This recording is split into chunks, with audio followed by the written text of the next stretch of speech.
শীতকাল আমার খুব একটাও বেশি প্রিয় ঋতু নয়, কিন্তু যখন এই মিষ্টি রোদই আমার বিছানায় এসে পড়ে, এটার মতো সুন্দর সকাল যেন আর হয় না। Good morning, welcome to another mini blog.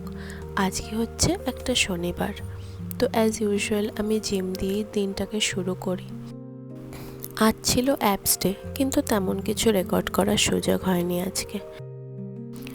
Weekend মানে আমার কাছে ক্যাফে হপিং। হঠাৎ কি মনে হলো জানি না, পাঞ্জা লড়াই করার জন্য চ্যালেঞ্জ করে ফেললাম, আর অ্যাজ ইউজুয়াল হেরেও বসে থাকলাম। আমার হাতে একদম জোর নেই, তাও কেন চ্যালেঞ্জটা নিলাম আমি নিজেই জানি না। যাই হোক, এখানে নিয়েছিলাম নিজের জন্য নিয়েছিলাম হেজেলনাট লাতে, আর বাকি দুজন নিয়েছিল কোল্ড কফি আর হট চকলেট। বেশ ভালোই খেতে ছিল। এটা একটা নতুন ক্যাফে 8B-তেই ডিসকভার করলাম। ক্যাফেটা বেশ সুন্দর ছিল, ছোটোর মধ্যে, আর কফিও ভালোই ছিল খেতে, রিজনেবলই প্রাইস ছিল। আর তারপর আমরা চলে যাই একটু লেন্স কার্টে, আর এই চশমাগুলো আমরা কিনে ফেলি, কারণ আমাদের হঠাৎ করে দেখে খুবই ভালো লেগে যায়। আর ট্রলিটা দেখে কি কিছু বুঝতে পারছো?